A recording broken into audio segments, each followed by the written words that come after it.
ser? Vamos sincronizadinho, todo mundo.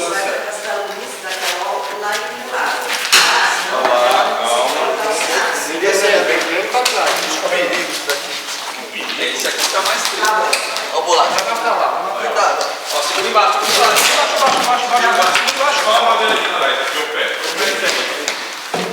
Então não.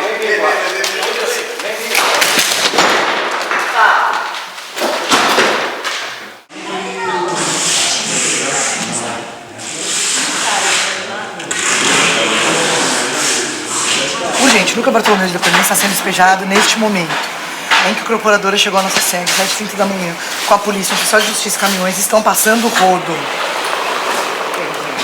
Cenários, figurinos, prêmios, material de trabalho, todas as nossas coisas estão sendo jogadas no caminhão enquanto tentamos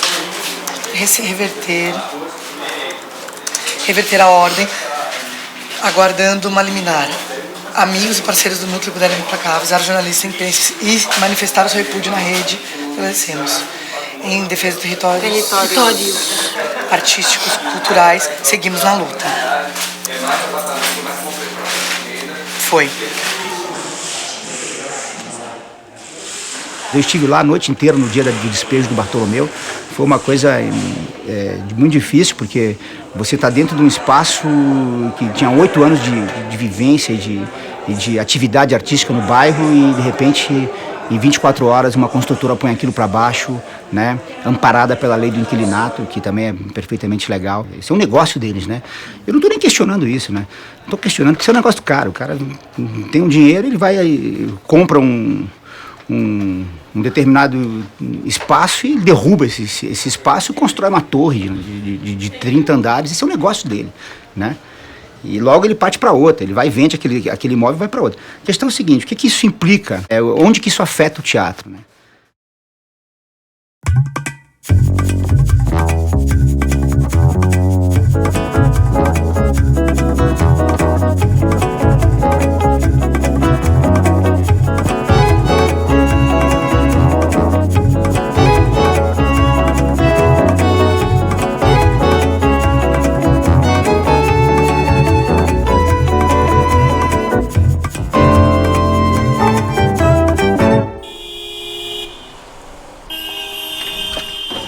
A cidade não sai ganhando tendo mais um prédio, mas ela sai perdendo tendo menos um brincante.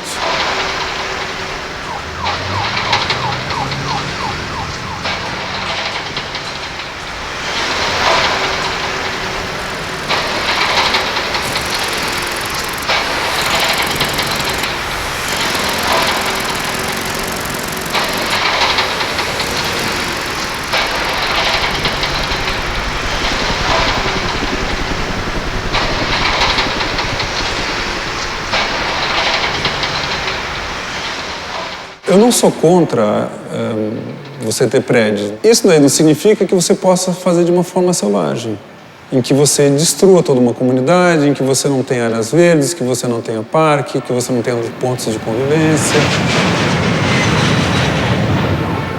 A gente deveria lutar um pouquinho para fazer com que São Paulo não perca algumas das suas características principais, que são a cultura e a diversidade das pessoas. Ninguém vem a São Paulo visitar condomínios e as pessoas não vão viver para ficar admirando o terraço gourmet com churrasqueira incluída. O que acontece na relação com esses teatros de rua, com essas áreas culturais, ela está acontecendo na cidade de uma forma geral. E as empreiteiras têm muita força, as empreiteiras atuam dentro do governo com muita força, e eu acho que esse é o grande risco. Como que essas empreiteiras que têm uma capacidade econômica e política muito forte estão atuando só no sentido do lucro delas e não no sentido de uma cidade melhor. Eu acho que a gente tem que estar atento para a cidade como um todo.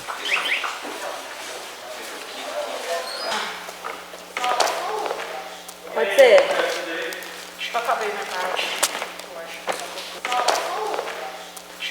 Vamos transformar isso numa luta política. Para quê?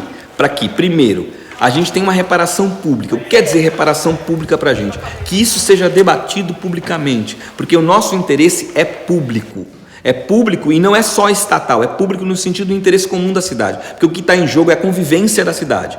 2, que a gente tivesse uma reparação financeira. Tudo isso aqui, todo o isolamento acústico, construção dos banheiros, o piso que a gente retirou, tudo isso foi construído com muito suor.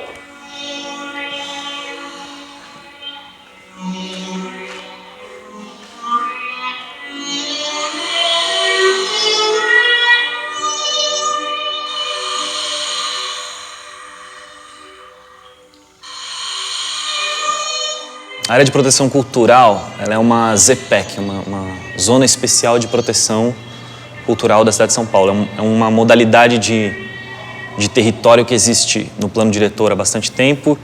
E nesse plano diretor, que foi aprovado em 2014, inclui uma nova modalidade para essa ZPEC, que é a ZPEC Área de Proteção Cultural, a ZPEC APC. Na prática é criar um olhar do Estado sobre os espaços da cidade que, de algum jeito, contribuem ou reafirmam ou somam para a identidade cultural da própria cidade. E a ampliação, com a criação dessa modalidade de área de proteção cultural, ela tem a ver especificamente com as atividades desenvolvidas dentro da cidade pelos próprios cidadãos que, de alguma forma, fazem parte dessa identidade cultural. A cidade sempre foi e sempre vai ser um lugar de disputa e de conflito. E isso não é um problema em si. A cidade, ela se movimenta, ela muda, ela vai se alterando. Essa questão da expulsão pela qualificação, ela não pode ser levada pelo lado de que então não vamos qualificar porque a gente vai expulsar. Ela tem que ser levada do ponto de vista de vamos qualificar e vamos manter a pluralidade da população, a pluralidade de usos. Porque é muito fácil dizer não mexa e deixa a cidade ruim, e é muito fácil dizer mexa e vamos tirar todo mundo. O mais difícil é estabelecer uma política geral que melhora a cidade e dê oportunidade para todo mundo estar nessa cidade. Onde você veja a degradação, às vezes o teatro vê possibilidades de mudança, né? De transformação. Vou dar um exemplo prático, que é a própria Praça Roosevelt, por exemplo. Por que a gente vai para lá? Porque era barato o aluguel. Porque é um lugar degradado, ninguém quer estar ali, né? O teatro vai lá e enxerga possibilidades nisso. Oi, ali estão Édipo, o mensageiro, e um homem que fora há muitos anos servo de Laio. Conversam sobre a origem do rei. O mensageiro recorda ao servo que lhe entregara uma criança a fim de salvá-la de uma maldição. O servo finge não saber do que se trata. O mensageiro aponta para Édipo e diz: eis aqui a criança que me deste há muitos anos. De repente aquilo começa a ser um lugar de frequência de público. As pessoas começam a ir lá para ver as peças. Daqui a pouco aquilo começa a ficar iluminado. Essa simbologia de ficar iluminado, sabe? De você começa a andar na calçada, o morador passa a descer do seu apartamento para conviver ali embaixo, coisa que ele não fazia antes, né? E de repente o próprio poder público enxergou isso, tanto que reformou a Praça Roosevelt. E obriga-o a proclamar a mais cruel verdade. A especulação imobiliária está sempre olhando para isso. O que ela faz, né? Ela começa a se aproximar desse lugar. Então, 3 quarteirões da Praça Roosevelt, você tem uma torre gigantesca. E assim vai. Então os arredores vão né? Tudo começa a inflacionar. Aí o cara vem e muitas vezes expulsa o próprio teatro. Inclusive, criar um espaço se a gente quiser. A gente você pode ter que chamar a polícia, a gente pode ter que botar 200 pessoas aqui dentro e a gente cria um problema. Porque não consta no processo, eu acabei de saber, que é patrimônio imaterial. Como não consta? Não consta porque a gente então, O Bartolomeu, por exemplo, ele está registrado como patrimônio imaterial. Se ele fosse tombado pelo uso, ele teria que proporcionar um teatro. Se isso não fosse possível, ele teria que encontrar um teatro nas mesmas condições para o Bartolomeu ocupar. A proposta que eles ofereceram era: compre um apartamento meu com desconto, venda esse apartamento e essa seria a sua indenização. A gente fala que não, faz uma contraproposta. Vende o apartamento e nos dá a indenização. Eles entram com um pedido para a juíza acelerar o processo e conceder uma liminar para fazer o despejo coercitivo, que é o que está acontecendo hoje. 2 causas fundamentais ameaçam. Uma, a primeira, quer dizer, a dita especulação imobiliária, de construtoras, enfim, de empresas que estão ocupando esses espaços. A outra causa, a questão dos aluguéis. Quer dizer, hoje, São Paulo, o metro quadrado é muito caro, estamos numa bolha, né, de aluguéis, de superinflação de aluguéis, né? Então, esses custos também tornaram cada vez mais inviáveis a manutenção desses pequenos espaços que tem, em geral, 100, 150, 200 lugares. Quer dizer, você não mantém um espaço desse, hoje, só com bilheteria. Você precisa de um apoio público, né, de um reconhecimento, né, de uma parceria pública para a programação, até para a manutenção básica desses espaços, porque eles são fundamentais para uma rede de resistência cultural da cidade. Então, a gente entende hoje que essas causas são muito importantes a gente discutir hoje, né, e poder criar mecanismos públicos para poder enfrentá-las. Na verdade, um manda pôr, o outro manda tirar, um manda pôr, o outro manda tirar, um manda pôr, o outro manda tirar. Eu tô o dia inteiro fazendo isso aí, cara. Já dei mais de 12 viagens. Entendeu? A gente que tá carregando, a gente tá fazendo o braçal. Eu acabei de te explicar. Não, você explicou, mas já tá aí dentro, eu não vou tirar. Eu falei, tudo que você colocar na frente não era pra colocar só o armário aqui, não, que faltou no outro. Isso daqui eu vai fui pro mesmo clara, lugar. eu acabei de explicar isso. Vai cabelar. Então, assim, essa parte agora no final não foi, a gente tinha separado. Se deu problema, é porque tá rolando um cansaço. Mas estava sendo claro, aquele caminhão vai pra Vila Madalena junto com o armário. O resto...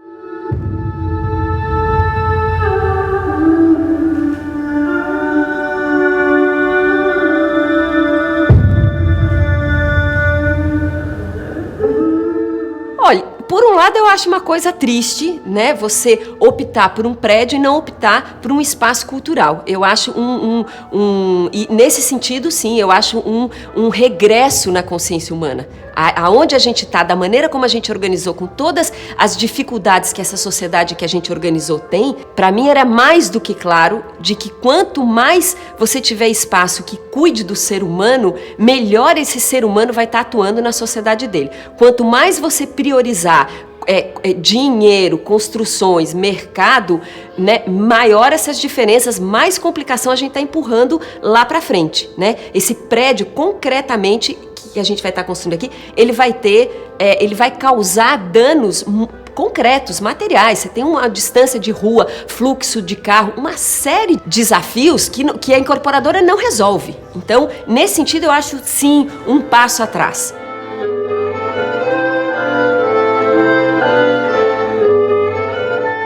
A gente briga por política pública, né, de Estado, estruturante, né? Acho que é aí que o poder público podia atuar com mais eficácia, né, com mais força. Tem que se discutir de que forma que a prefeitura ou o Estado estão pensando em preservar esses grupos com incentivos culturais, com manutenção, inclusive como uma leitura urbana de que se eles são importantes, eles podem ser preservados nesse lugar. Mas não é pelo tombamento. Eu acho que o tombamento não é um instrumento, é para uma política cultural mais ampla. Você tombar prédios culturais, isso sim eu acho que seria um avanço, né, na sociedade, na organização da sociedade. Se você conseguisse tombar, tendo em vista alguns critérios, porque também assim, né, as pessoas, artista também ele é muito curioso, né, ele é muito criativo. E isso não significa que o trabalho vá ter uma continuidade, vá ter uma relevância que seja de interesse coletivo e não individual, né? Então, acho que se você consegue fazer isso com esses parâmetros, eu acho maravilhoso.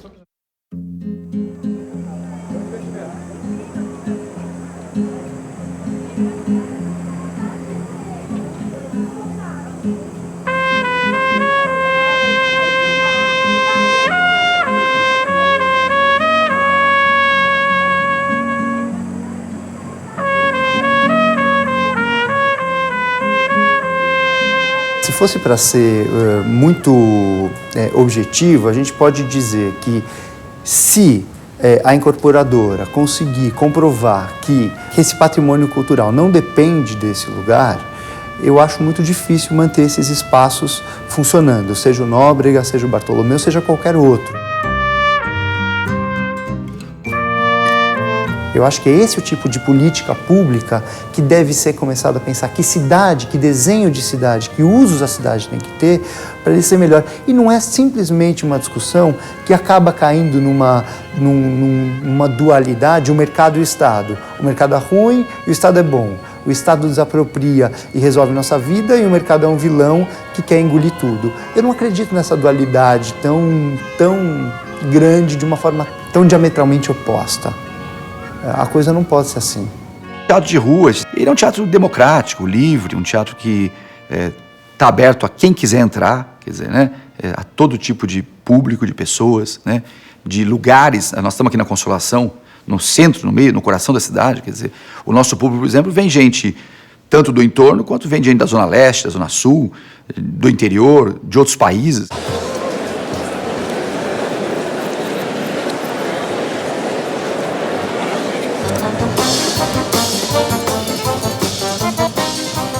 A nossa reivindicação aqui, a partir de hoje, é pelo bom senso.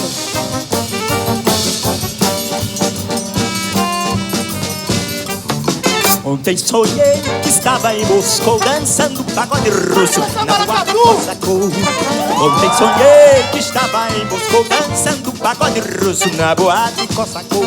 Para lutar a favor da cultura brasileira, cerca de 10 mil pessoas se reuniram no Parque do Ibirapuera, dia 3 de agosto, onde juntos, em uma grande ciranda, cantaram Fica Brincante.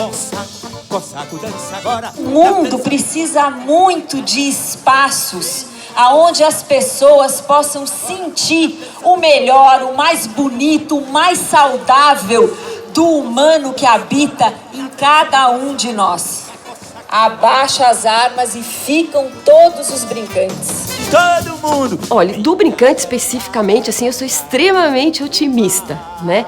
Porque todo esse movimento, ele trouxe pra gente uma segurança pra mim. Quando eu recebi o aviso, né, de que a gente ia fechar em 30 dias, eu falei, como assim? Isso é uma falta de respeito, né? Fiquei muito brava, fiquei brava mesmo. Porque eu falei, como assim vou fechar em 30 dias? Eu tenho em andamento, eu atendo 2 mil pessoas num projeto, como que você vai fechar uma coisa em 30 dias, né?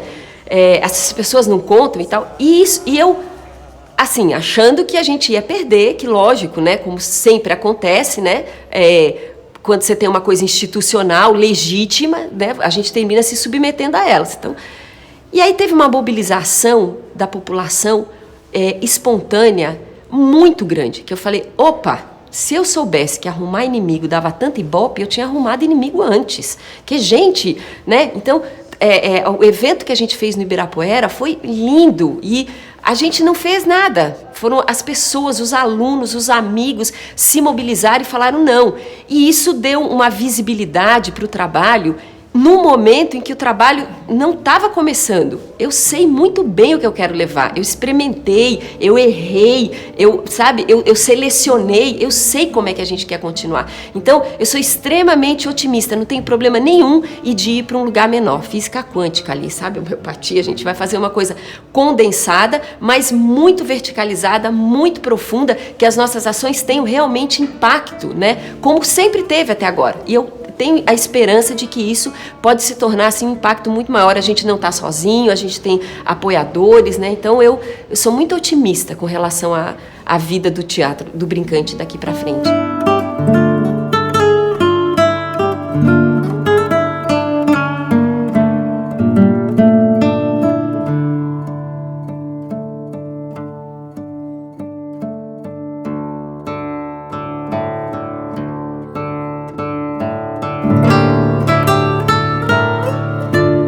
Perdemos um pouco esse vínculo comunitário, né?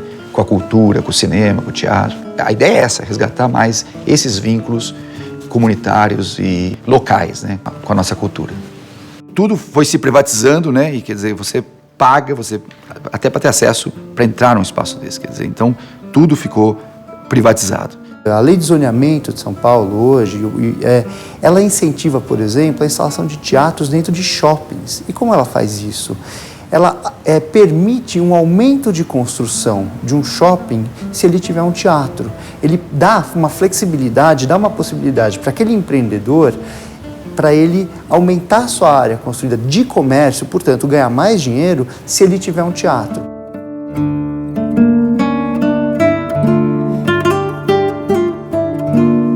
Se você tiver um teatro, toda a área que está embaixo desse teatro, ela é uma área que não é computada como área de shopping. Portanto, eles têm um incentivo muito grande. Por isso que os teatros estão lá em cima. Ué, vamos fazer o contrário? Vamos incentivar que quem tiver teatro na rua ganha mais área construída de loja? E aí a gente tem os teatros na rua funcionando muito bem, porque eu acho que um teatro que possa ter um prédio em cima não é um problema, desde que ele funcione bem e permita a atuação. Então eu acho que esse é um tipo de política que podia ser levado para a cidade, para a gente também não ter os teatros só dentro do shopping, porque se a gente olhar os últimos 5 teatros da cidade, eles são dentro de shopping, que é muito ruim.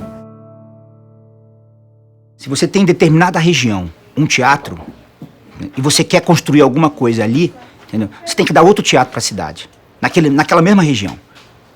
Você como incorporadora. É isso que dá para fazer, né? De preferência preservar aquele espaço. Se não for possível, né, você dê uma contrapartida à cidade.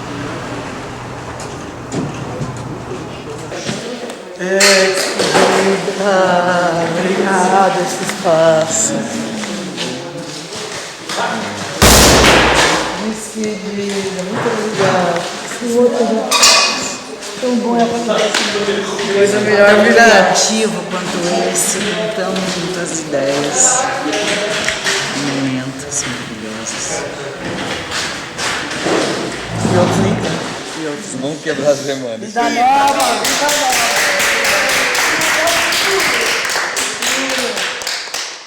Se o proprietário, a construtora, os intermediários e o próprio grupo não pensarem nisso, quer dizer, que deixou de existir um espaço cultural ali, se isso não fizer parte, não tiver na balança, aí o que vale mesmo é quem tem mais grana e acabou. Eu acho que o Estado tem a obrigação de preservar usos múltiplos na cidade e de incentivar usos culturais, sejam eles de teatro, de cinema.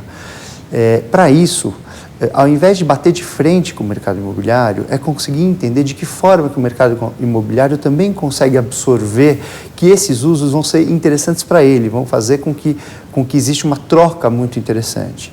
O teatro não está acabando, o trabalho ele não finaliza, pelo contrário, ele tem todas as possibilidades de recomeçar num outro lugar. A gente é muito mais maduro, né, com relação ao trabalho que a gente faz, a gente é muito mais respeitado do que há 20 anos atrás, então a gente tem um cenário muito melhor, muito mais otimista do que a gente tinha quando a gente abriu. Difícil foi abrir aqui, difícil foi manter isso aqui mais de 20 anos, né?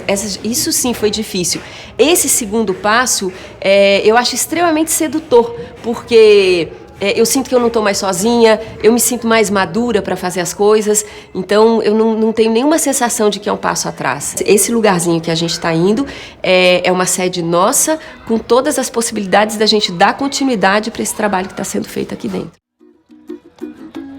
Há 20 anos fazendo cultura popular, no mesmo lugar, agora querem me tirar pra pôr um prédio pro povo poder morar e pagar 1 milhão por andar.